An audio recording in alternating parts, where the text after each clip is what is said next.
Hey, what's going on, guys? It's King Nothing here, back with another World of Warcraft video. And in this video, we're going to be on our Assassination rogue. As you can see here, we're going to be doing a one mask vision of Orgrimmar. I'm just going to be doing the Altar of Night, just because, Altar of the Long Night, and just because that's just what everyone gets as their first mask, basically. Or that's just all that I've seen. And I'm going to show you a little rundown of just my route and what I do. Yes, my item level is high, and my talent tree or vision memento tree is it's all the way down to the Gift of the Titans, but it's not completely maxed out yet. But just to show you guys a little bit of how you can do this, there's a few ways you can go about it. There's secret buffs, and in here you can see there's a little shiny note, and next to it is actually going to be the potion that is the bad potion, the potion that will make you lose sanity. And as you can see there, I just got a Gift of the Titans proc. Always nice to get one of those, especially whenever you're sped up in this starting zone here. But the thing that is with me, where my talent tree is essentially so full, yeah, see, as you can see there, the green liquid potion in this one will be bad. But the thing that it is with me, I have the Gift of the Titans, and I have all the good things that make you take a lot less sanity, and my cloak is already at 15. The purpose of this video is just to be kind of informational and just a little entertaining, just to show you the journey of the 1 mask all the way to the 5 mask, as you can just watch and see the difficulty grow as each mask does get a lot harder. And, well, I don't know if I'd call it hard or difficult, but in this building there will be an orc NPC. I believe his name's pronounced Naros or Naros, one of the two. He will give you a 10% increased damage buff, which is extremely nice to have, just going out through here and doing as much damage as you can to some of these ads, especially as the masks get higher. The buffs around the map tend to get a whole lot more important. The reason why I shadow moded there, or not shadow moded, but the reason why I vanished there was to get my grow off out of stealth, because grow out of stealth, obviously it's a whole lot harder, especially whenever you have the shrouded suffocation, and it also rewards 3 combo points when used from vanish. Now see, some people go straight here, and what I do, I go left first instead of going all the way down. It's not really that much of a big time difference as much as it is just kind of personal preference. I like coming over here first. That's very unfortunate that I got knocked off my mount there, but normally I would run all the way to the end to pull everything, even though since it is just a 1 mask. But as the masks get harder, as you guys will see in the upcoming videos, it does get a whole lot harder, and you'll see me slow down and take my time, because either way you have to come back here and you have to unlock these totems and to free them from whatever corruption is holding them. And here to my right is another NPC. I don't know why. When me and my cousin ran this for like one of the first times, we just called this chick Buon Samdi's wife. So we just call it Buon Samdi's wife, but it's really Wimba. But I believe was almost able to kill her there. That's good. And as you can see, on the first side where the boss is, there's 2 to 3 chests there always. Like there's always at least going to be 2 to 3 chests in that starting area. Sometimes I've found 2 and sometimes I've found 3. I'm not saying that there is always going to be 3, and there might be, and I just can't find the hidden location, but I have looked everywhere and I've never been able to find more than 2 sometimes. But that's not really the point. The point of the chest being that if you are trying to farm mementos, get as much as possible to fill your tree out, or to even farm the mementos to get the gem that you can add to your gear once you have the tree maxed out. That's one thing you need to make sure you're doing, is looking around and making sure you're getting all the chests. And I'm sure I missed a chest back there, and if not, then it's probably one around to the right, and the other one's probably in the back of the map. But to try and burst this guy down fast, pop Vendetta on him, and we're going to actually Cloak of Shadows that hopelessness there, and this guy should just melt, no problem, easy, just like that. Chest there, yep, both chests end up being around here. Go ahead and pop sprint just to make me a little bit faster. I'm basically the speed of a ground mount right now, maybe even a little bit faster. But now we will go ahead and mount up and go to the next area, which will be helping clear out. Basically you're just fighting nothing but ads up here. There's nothing really you have to pay attention to besides one of the NPCs throughout this vision is called a Dominator.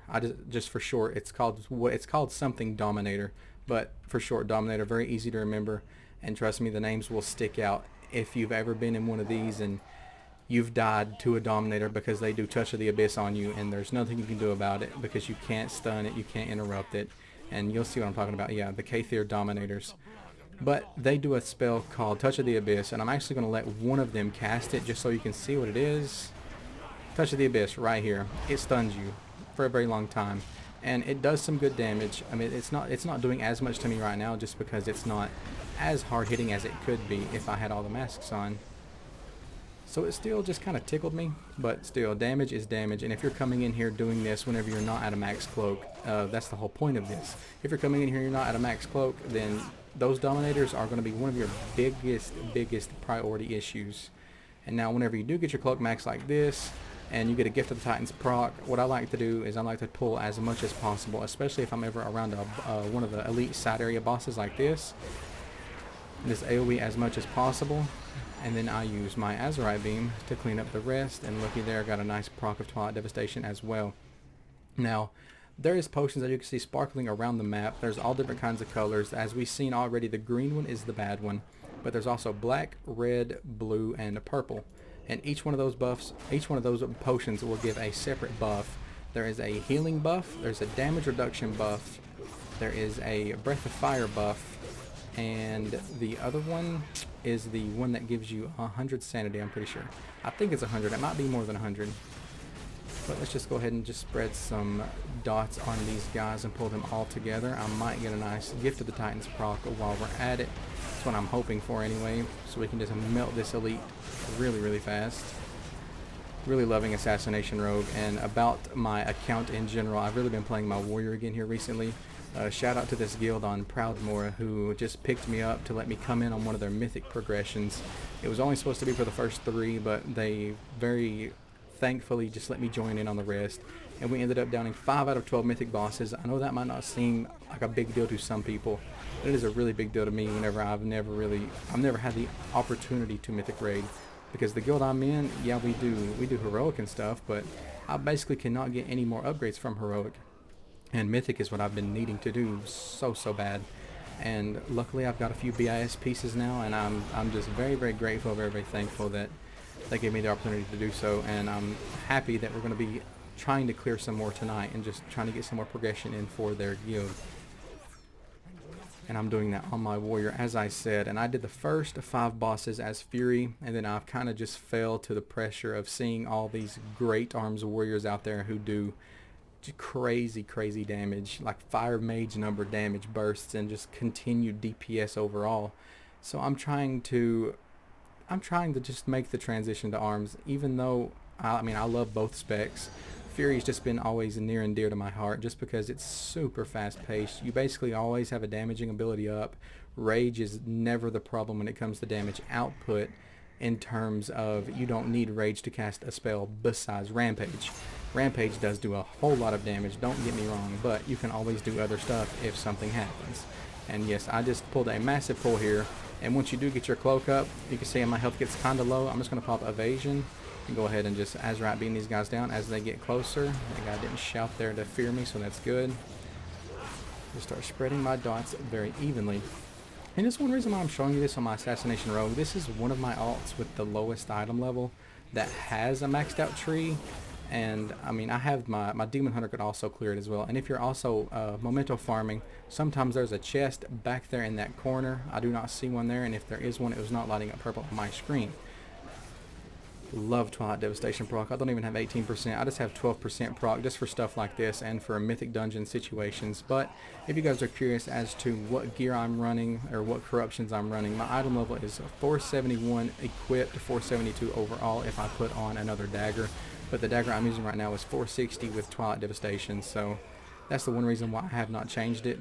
We're going to wait here for a second. You have to wait to talk to Garona before you start doing this, or you'll just have to come back up here and talk to her again.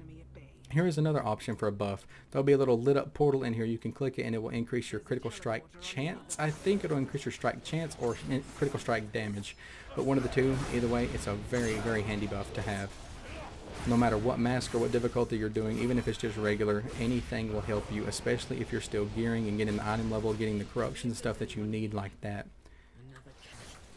And if you guys would like to see me do these visions on a lower item level person, not even lower item level, even also low cloak, just starting from 1 and just see the progression and the ranking, how it goes, how difficult it is, and how really gear dependent it is and corruption resistant depending that these visions are. That's why whenever people sell them, yeah, they make a killing off of it because people want the cloak, they want the corruptions that come from it, because you get a guaranteed corrupted piece. If not, you'll get a Azurite piece. And I got a nice proc of Gift of the Titans there, so that's just going to make us a little bit faster. I'll go ahead and just start opening these doors as I go. But as you guys see, the route that I did whenever I was clearing up the ads on the second side area that I did, the reason why I do that is because whenever you do take the little wind totem back, you'll notice you don't lose any sanity from doing so. And some people do that the exact opposite. They go all the way up to the top and then clear it and don't take the wind totem back. They just run straight back down from here and just go straight into this side area. But I don't do that just because, like I said, that's personal preference.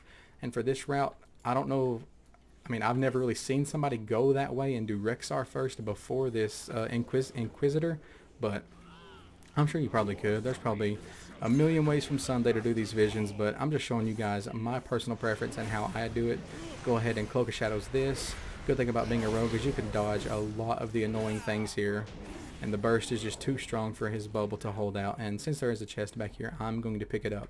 And if you guys haven't picked up on it, there is like different size chests. Small chests give you a small amount, bigger chests give you a bigger amount of mementos. That's just what I've been able to see from that. It's not always self-explanatory, because I have had small chests give me over 100 mementos, and I have had big chests like you've seen right there give me less than 100, which is kind of underwhelming, really. A tab target almost ruined my growth there, but let's just take out little corrupted Misha here. I do love the idea of visions. I love it a whole lot. Whenever I first started into this, whenever I was still maining my warrior, I had so many visions and vessels saved up just because I was, honestly, there's no excuse for it. I was just lazy. I didn't want to come in here and do these visions because I thought it would be boring, and it just wasn't the thing that I wanted to do at the time, especially. But let's just go ahead and clear out all these little minions up here just to kind of get some more mementos and to show you guys that there will be another chest location right here next to that dead boar. So you have to pull those ads to get to the chest. And now we will just keep going as usual. Get a nice little proc there. Absolutely love Twilight Devastation. If you can get it, Twilight Devastation makes these visions extremely easy. Or, I mean, just to be a class that has so much AoE that it really doesn't matter what happens. Like my Demon Hunter can just blow through these, can blow through a 5 mask, no problem. Same with my Warrior. Good thing about that, I can just trinket and pop some defensives here and use my Azurite Beam to take out all of those ads and everything else. Second chest location will be, or third location really, there's one here, the one where you see me get on the cliff, and there's one back there, and I'm sure there's more up ahead that I will remember as we go. Just having a hard time just because I've not really had to grind for mementos that much, and I really haven't done one in probably a few days. My mind works in a weird way. If I don't do it in a few days, I probably just forget about it just because something else takes its place. But I believe the next location will be up here for the 4th chest spot. If it's not in them other 3, there's going to be one there. And there's definitely going to be 2 chests in these side areas as well. I forgot to mention that, which is why I was talking about the main side area earlier. Sometimes you can find 3 chests, sometimes you can find 2. Not a big deal. Mementos wise, it is, especially if you need them. But other than that, it's kind of luck of the draw. It's random each time. We've got a nice gift proc. We're going to go ahead and pop my cloak here just to get really fast and to blow Rexar up. Rexar is one of the most annoying bosses to deal with in these visions by far, because he has them little boars right there that come out, and you can see they cast something called Void Quills. I'm not going to interrupt them just because I'm going to burst him down so fast it won't matter. But if those Void Quills hit you, like you lose chunk sanity each time. And the Mask of the Long Night reduces your maximum sanity by 50%, and of course it just increases the damage that everything does to you. And each one of these masks have a different, basically, ability that it's never anything good. It's always a hindrance, and it's something that it's challenging, and you have to push through, and you have to do it. And you have these orbs that also help a lot. But where this is just a 1 mask, and I'm just keeping up with my sanity by killing the elites and stuff and keeping it up, I'm not really having to use orb. But the next buff I want to talk about is this one, Gammon. It is extremely, extremely nice to have, especially in 5 masks if you do run Twilight Devastation, because whenever you kill Gammon, he gives you a buff that's basically pairs with a priest buff or a scroll of fortitude. I think it stacks with a scroll of fortitude, but it gives you 10%, or is it at 10% health, just flat 10% increased health. It's very nice to have because, you know, Twilight Devastation scales off of your maximum health. There's either 6%, 12%, or 18%.